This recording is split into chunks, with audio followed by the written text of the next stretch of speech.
நல்லா பேசுங்க, ரொம்ப நல்லா பேசுங்க.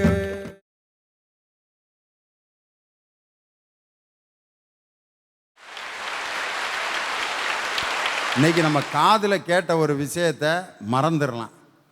ஒரு நேற்று கேட்டதை இன்னைக்கு என்னன்னு சொல்ல சொன்னால் மறந்துடுவான்.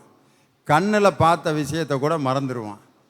மூக்கில் சுவாசித்த காற்று எவ்வளோ நேரம் சுவாசித்தோம்னு முந்தின சுவாசத்தை பற்றிய கருத்தை கேட்டால் நம்மளால் சொல்ல முடியாது. என்ன சாப்பிட்டோங்கிறத 2 நாளைக்கு முன்னாடி என்ன சாப்பிட்டோம்னா அரை மணி நேரம் யோசிக்க வேண்டியிருக்கு. ஆனால் நம்ம வாயிலிருந்து வரக்கூடிய வார்த்தைகள் வெளியில் வந்துருச்சுன்னா அதை திரும்ப நம்ம வாபஸ் வாங்கவே முடியாது. ஒருத்தரை நம்ம மனம் நோக திட்டோம்னு வச்சுக்கோங்களேன், நீ என்ன தான் அவரை 100 தடவை மன்னிப்பு கேளு, அவன் என்ன சொல்லுவான் தெரியுமா? என்ன இருந்தாலும் நீ அந்த வார்த்தை நீ என்னையை பார்த்து கேட்டிருக்கப்படாது, எப்படா நீ கேட்கலாம், அப்படி என்னடா கேட்டுட்டேன், நீ கேட்டிருக்கப்படாதுடா, எப்படி அது நினைக்க தூக்கம் வர மாட்டேங்குது, சோறு சாப்பிட முடியல, ரோட்டில் நடந்து போக முடியல, சைக்கிளை நான் பாட்டுக்கு என் வீட்டுக்கு பதிலாக இன்னொருத்தன் வீட்டுக்கு ஓட்டிகிட்டு போய் நான் பாட்டு கதவை தட்டி அந்த வீட்டில் இருக்க அம்மாவில் என்னடி நல்லா இருக்கியான்னு கேட்டு சண்டைக்கு வந்துட்டான் அந்த பொம்பளை. உன் வார்த்தை என்னை அந்த பாடுபடுத்திருச்சிரான்ட்டு. ஒரு மனிதன் வெளியிடக்கூடிய ஒரு வார்த்தை இன்னொருவனை மிகப்பெரிய பாதிப்பை உண்டாகும். அதனால தான் திருவள்ளுவர் சொன்னார், தீயினால் சுட்ட புண் உள் ஆறும், ஆறாது நாவினால் சுட்ட வடுன்னார். பணம் என்ற படத்தில் கலைவாணர் NS கிருஷ்ணன் பிரச்சனைகளோடு வந்த ஒருத்தனை, உன்னுடைய பிரச்சனைகளுக்கெல்லாம் நான் ஒரு தீர்வு வச்சுருக்கேன்ட்டு தன்னுடைய பாக்கெட்டிலேருந்து ஒரு புத்தகத்தை எடுத்து கொடுப்பாரு. அந்த புத்தகத்தை அவன் ஆசையோடு வாங்கி எதுவும் பணங்கினா உள்ளே வச்சுருப்பாரான்னு பார்ப்பான். கடைசிக்கு பார்த்தா திருக்குறள். நமது வாழ்க்கையில் வரக்கூடிய எல்லா பிரச்சனைகளுக்கும் தீர்வு அடங்கிய உலகத்தின் மறை என்று போற்றப்படும் ஒரே நூல் நமது தமிழ் நூலாகிய திருக்குறள் என்ற அற்புதமான நூல். அதனால தான் அவர் அந்த படத்தில் ஒரு பாட்டே பாடுவார், தீனா மூனா காணா தீனா மூனா காணா அப்படின்னு திமுகன்னு பாடுவார். எல்லாம் ஆண் பார்ப்பாங்க. திருக்குறள் முன்னேற்ற கழகம் அப்படிம்பார். திருக்குறள் முன்னேற்ற கழகம் அப்படின்னு சொல்லி அந்த பணம் என்ற படத்தில் திருக்குறளை அறிமுகப்படுத்துவார் கலைவாணர் NS கிருஷ்ணன். திரைப்படம் செய்த ஒரு சாதனையை பற்றி தான் இன்றைக்கி அற்புதமான தலைப்பு. அதில் நல்லா பேசுங்க, நல்லதையே பேசுங்க அப்படிங்கிற ஒரு தலைப்பில் பேசுகிறோம். காரணம் என்ன அப்படின்னு சொன்னால், ஒருத்தர்கிட்ட பேசுகிற விஷயம் எந்த நேரத்தில் எதை பேசணுமோ அதை பேசணும். சில பேர் ஒரு வீட்டுக்குள்ளே போனோன்னா புதுசாக கல்யாணம் ஆனவங்க வீட்டுக்குள்ளே வருவாங்க. அந்த வீட்டில் இருக்க பையனும் மருமகளும் வருவாங்க. அவங்கள பார்த்தோன்னே என்ன, எப்பப்பா இப்போ தான் கல்யாணம் ஆச்சா, ரொம்ப சந்தோஷம், ரொம்ப மகிழ்ச்சிப்பா, சரி சீக்கிரம் ஒரு நல்ல பிள்ளையாக பெற்று வீட்டில் உங்கள் அப்பா அம்மாவுக்கு ஒரு பேர பிள்ளையை பெற்று கொடுங்க, அதோடு நிறுத்திக்கணும். சில பேர் என்ன செய்வான்னா, அந்த ஆளை கூப்பிடுவேன், ஒன்றும் இல்லையா, கல்யாணம் எத்தனை மாதம் ஆகுது, அந்த பிள்ளைய கேட்பேன், ஒன்று ஏன் அப்படின்னு கேட்டால் அந்த பிள்ளை என்ன பதில் சொல்லும், ஏன் அப்படிமா. அது அவன் ஒரு முடிவு பண்ணியிருப்பான், இன்னும் ஒரு 2 வருஷம் கழித்து நம்ம குழந்தை பெற்றுக்கலான்ட்டு முடிவு பண்ணியிருப்பாங்க. அவன்கிட்ட போய் ஏன், அதெல்லாம் 1 வருஷத்துக்குள்ளே பெற்றுறேன்னு இவன் உட்காந்து உபதேசம் பண்ணிகிட்ருப்பேன். இந்த வீட்டுக்காரன் முதல்ல இவனை எழுப்பிடுறா, இவன் பிள்ளைகள்கிட்ட குழப்பத்தை உண்டு பண்ணிக்கிட்டு இருக்கானே அப்படின்ட்டு. அந்த மாதிரி விஷயங்களை பொது இடத்துல கேட்கவே கூடாது. பக்கத்தில் ஒரு ஆண் ஒரு பெண்ணை கூட்டு வந்திருக்கான்னா அவங்க 2 பேர்த்துக்கு என்ன உறவு முறைன்னு தெரியலன்னு வச்சுக்கிறோங்க, பேசாமல் விட்டுருங்க. சில பேர் என்ன செய்வான் தெரியுமா, அவன் அவங்க அக்கா கூட வந்திருப்பான், சார் ஒய்ஃபா எங்கே வேலை பார்க்குறாங்க அப்படின்னா, செருப்பு பிஞ்சினேன். உடனே நான் கேட்டேனா, ஏண்டா ஒய்ஃபான்னு கேட்டதுக்கு எதுக்குடா செருப்பை பிக்கிற அப்படின்னு, எங்கள் அக்காடா, எவ்வளவு சங்கட்டம், தெரியலையா ஒன்று விட்டுருங்க, அவனா அறிமுகப்படுத்தினா கேட்டுக்கிறங்க, இல்லாட்டி தெரிஞ்சு என்ன செய்ய போகிற, ரேஷன் கார்டு கொடுக்க போறியா அவனுக்கு. இது மாதிரி ஒரு இடத்துல என்ன கேள்வி கேட்கணுமோ அதைத்தான் கேட்கணும். ஒரு நல்ல திரைப்படத்தை தீர்மானிப்பது கதையா, பாடலா, நகைச்சுவையா? ஐயா, இங்கு மீசையுள்ளா பாரதியும் உண்டு, மீசையுள்ள அன்னை தெரசாவும் உண்டு. புரட்சி ஆண்களால் மட்டுமே செய்ய முடிந்ததும் அல்ல, பாசம் பெண்களால் மட்டுமே தர முடிந்ததும் அல்ல. ஆணுக்குள்ளும் மென்மையுண்டு பெண்ணுக்குள்ளும் வீரம் உண்டுன்னு உணர்த்தியதே எங்க திரைப்படத்தோட கதைகள் தானே. ஐயா, கொஞ்ச நாளைக்கு முன்னாடி ஒரு குறும்படம் பார்த்தேன். ஒரு அழகான செய்தி அந்த குறும்படத்துல பதிக்கப்பட்டது. ஒரு ஆணும் ஒரு பெண்ணும் ஒரு கல்லூரியில எங்க பார்த்தாலும் தனியா பேசிக்கிட்டே இருக்காங்க. கடைசியா அவங்க 2 பேத்தையும் ஒரு கிளாஸ் ரூம்ல காமிப்பாங்க. 2 பேரும் மட்டும் தனியா உட்காந்து படிச்சுக்கிட்டு இருப்பாங்க. அப்ப திடீர்னு கரண்ட் கட் ஆயிரும். அப்ப நம்ம எல்லாரும் மனசுலயும் ஒரு விஷயம் ஓடிக்கிட்டே இருக்கும். ஐயா, உங்களுக்கு என்னங்கய்யா தோணும்? 2 பேர் தனியாக உட்காந்து படிச்சுக்கிட்டு இருக்காங்க. ஒரு பையன் ஒரு பொண்ணு, கரண்ட்டு கட்டு. இதை என்கிட்ட கேட்டால் நான் என்னம்மா செய்கிறது? அதை அந்த படத்தில் டைரக்டர் என்ன நினைக்கிறாரோ, நான் என்ன எதிர்பார்ப்பேன்னா, திரும்ப ஏதாவது ஒரு மெழுகுதிரியை பொருத்தி வச்சு 2 பேரும் படிக்கிற மாதிரி காட்டுவேன் நான் டைரக்டராக இருந்தால். ஐயா, சந்தோஷமா பேசி திரிஞ்ச 2 பேரு தன்னந்தனிமையில இருக்கும் போது கரண்ட் கட் ஆயிருச்சு அப்படின்னு நம்ம எல்லாரும் மனசுலயும் ஒரு தப்பான அபிப்பிராயம் ஓடிக்கிட்டு இருக்கும் போது திடீர்னு கரண்ட் வரும்யா. அந்த ஒரு நொடி நம்ம எல்லாரையும் அதிர்ச்சி அடைய செய்யும். என்ன தெரியுமா? கரண்ட் போறதுக்கு முன்னாடி அவங்க 2 பேரும் எப்படி உட்காந்து படிச்சுக்கிட்டு இருந்தாங்களோ அதே மாதிரியே உட்காந்து படிச்சுக்கிட்டு இருப்பாங்கய்யா.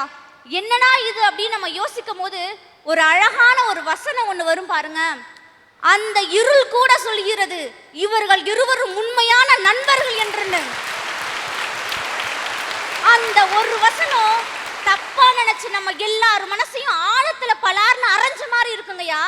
அந்த குறும்படத்துல பாடல்கள் கிடையாது, நகைச்சுவை கிடையாது. அந்த குறும்படத்தின் கருவை கூட அவங்க வாயால சொல்ல கிடையாது. ஆனா ஒரு ஆணும் ஒரு பெண்ணும் இந்த சமுதாயத்துல நல்ல நண்பர்களா கூட இருக்க முடியும்னு சொன்னது அந்த குறும்படத்தோட கதை தானே ஐயா. 3 நிமிட குறும்படத்தின் வெற்றியை நிர்ணயிப்பது ஒரு கதைதாங்கும் போது 3 மணி நேர திரைப்படத்தோட வெற்றியை நிர்ணயிப்பது நிச்சயமாக ஒரு கதையாக தானே இருக்க முடியும். ஐயா, இந்த பாறை படைத்தது பராசக்தி. அந்த பராசக்தியை படைத்தது முத்தமிழறிஞர் ஐயா கலைஞர் அவர்கள். பராசக்தியோட வெற்றியை கொஞ்சம் எண்ணி பாருங்கய்யா. 175 நாட்கள் ஓடி வெற்றி அடைஞ்சிருக்குன்னா அதற்கு என்னங்கய்யா காரணம்? அந்த திரைப்படத்தோட பாடல்களும் நகைச்சுவையுமா காரணம்? ஐயா கலைஞர் அவர்கள் எழுதிய திரைக்கதையும் வசனம் தானே காரணம்.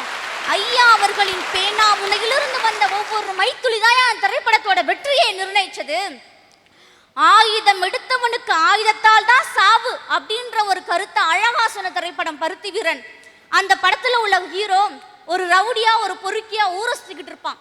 அந்த ஹீரோயின் சின்ன வயசுலேயே அந்த ஹீரோவை காதலிச்சுக்கிட்டு இருப்பான். என்னதான் தான் காதலை சொல்லும் போதும் அந்த ஹீரோ அந்த காதலை தட்டி கடிச்சுக்கிட்டே இருப்பான். ஒரு கட்டத்துல 2 பேரும் உயிருக்கு உயிரா காதலிக்க ஆரம்பிக்கிறாங்க. எல்லா பிரச்சனையும் விட்டு எங்கேயாவது போய் சந்தோஷமா வாழணும்னு நினைக்கிறப்ப, நீ ஒரு இடத்துல இரு, நான் போய் என் குடும்பத்தை அழைச்சிட்டு வரேன்னு சொல்லிட்டு அந்த ஹீரோ போறான். அப்ப அந்த ஹீரோவால பாதிக்கப்பட்ட 4 பேரு அந்த ஹீரோயினை சின்ன பின்னமா சிதைச்சிடுறாங்கய்யா. அந்த திரைப்படத்தோட முடிவு என்ன தெரியுமா? அந்த ஹீரோவோட மடியில அந்த ஹீரோயின் படுத்துட்டு பேசுவா பாருங்க ஒரு வசனம். வீரா, நீ செஞ்ச மொத்த பாவத்தையும் ஏன் மேல கொண்டு வந்து இறக்கிட்டாங்க.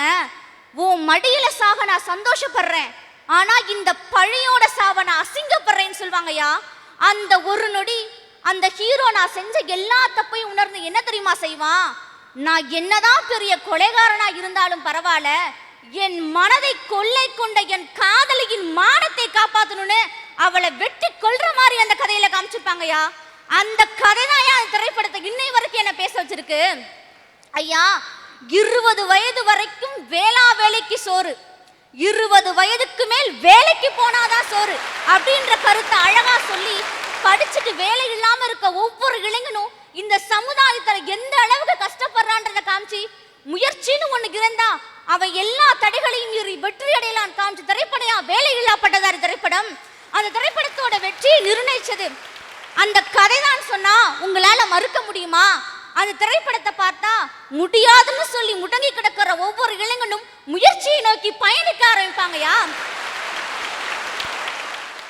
ஐயா, நல்ல திரைப்படத்தை மட்டும் தீர்மானிப்பது பாடல் அல்ல, தனி மனிதனுடைய வாழ்க்கைக்கு நல்ல வழிகாட்டுறதுன்னு நான் பாடல் சொல்லுவேன்.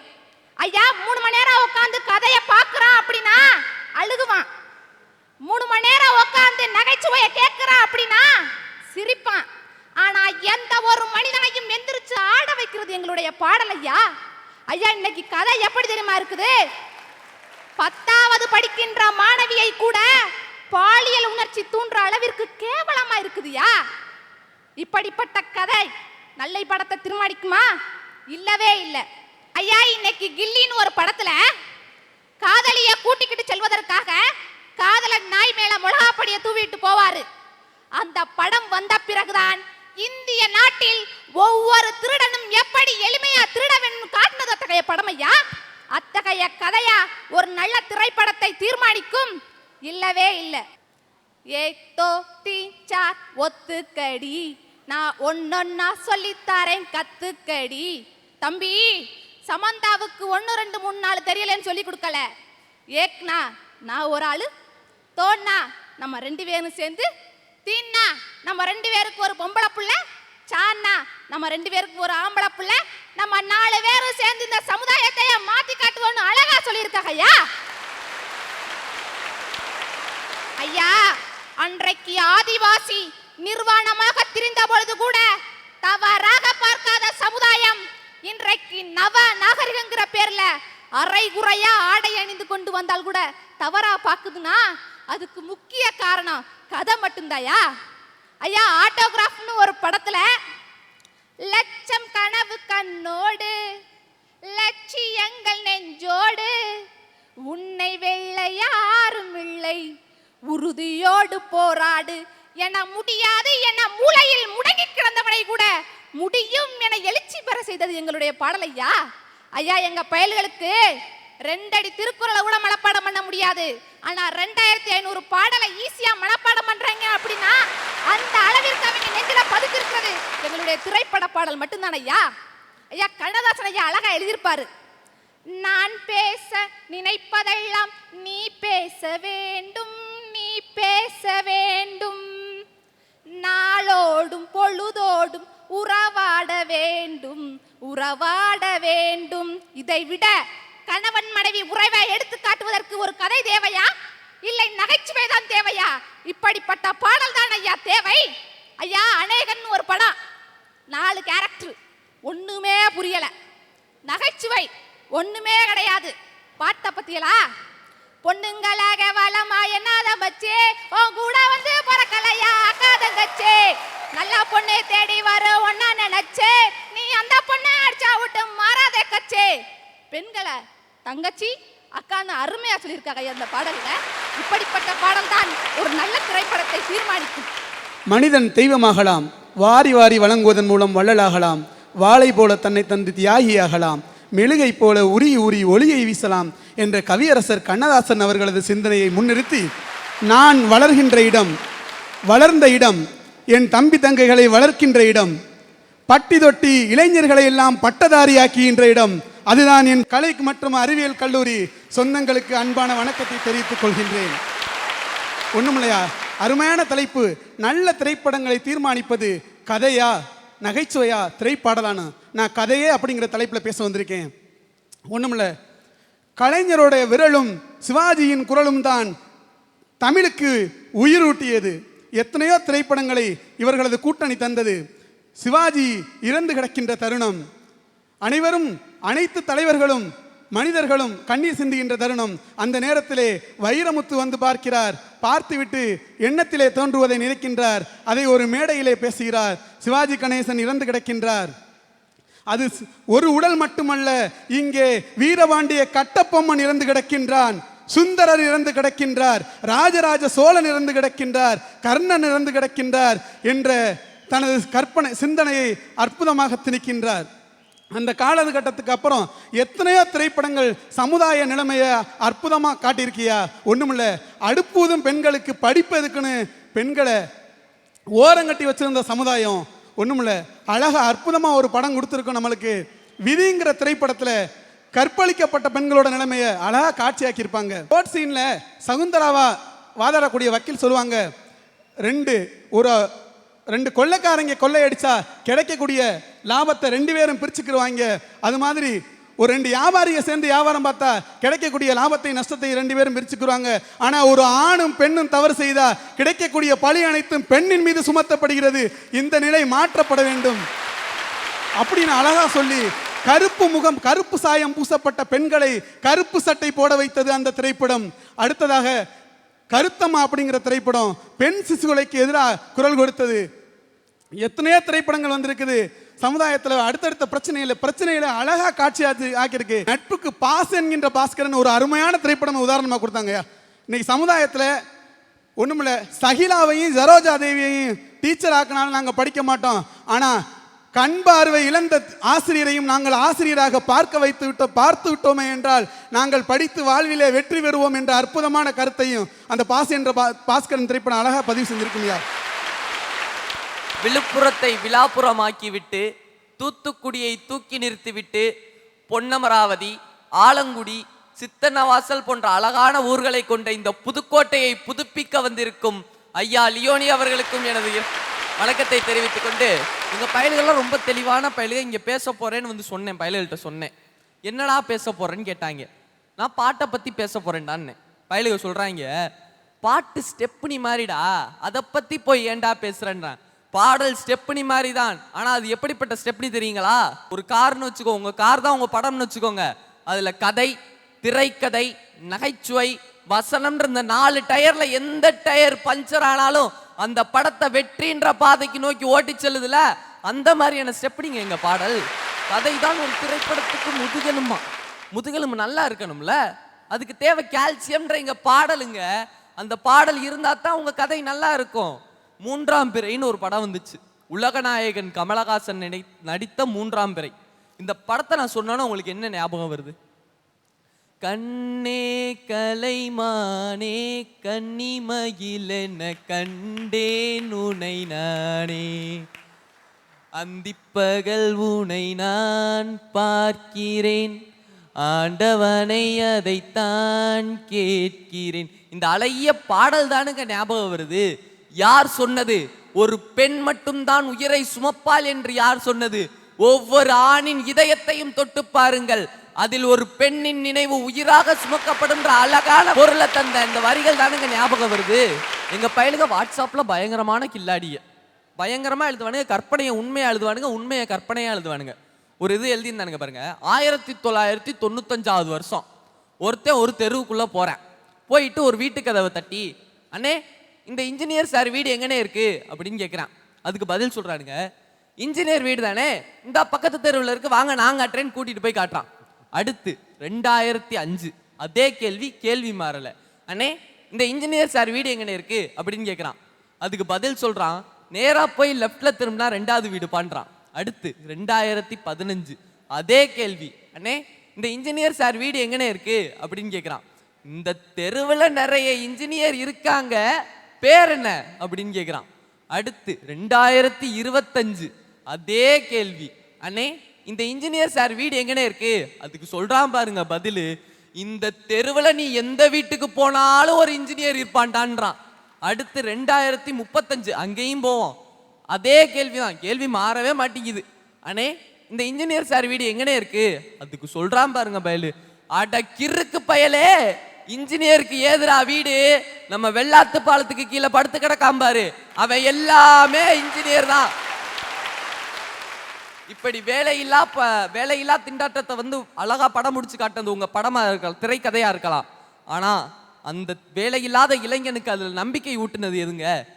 ஏன் வாழ்க்கைய தேடி நானும் போறேன், காண்டுல பாடும் பாட்டுக்கார, போதையில் பாடும் சோகப்பட்ட, சோடாவ கலந்து பாட போற, மாம ஓட்டாண்டி பெரிய லூசாண்டி, அடி வாங்கியே நான் ஸ்ட்ராங்கான மாயாண்டி, ஆன நான் போண்டி அதையும் தான் தாண்டி போராடுவேன், நான் வெறியான விருமாண்டி, போராடுவேன் நான் வெறியான விருமாண்டின்னு அந்த இளைஞனை பேச வச்சது எதுங்க? எங்க பாடல் தானுங்க.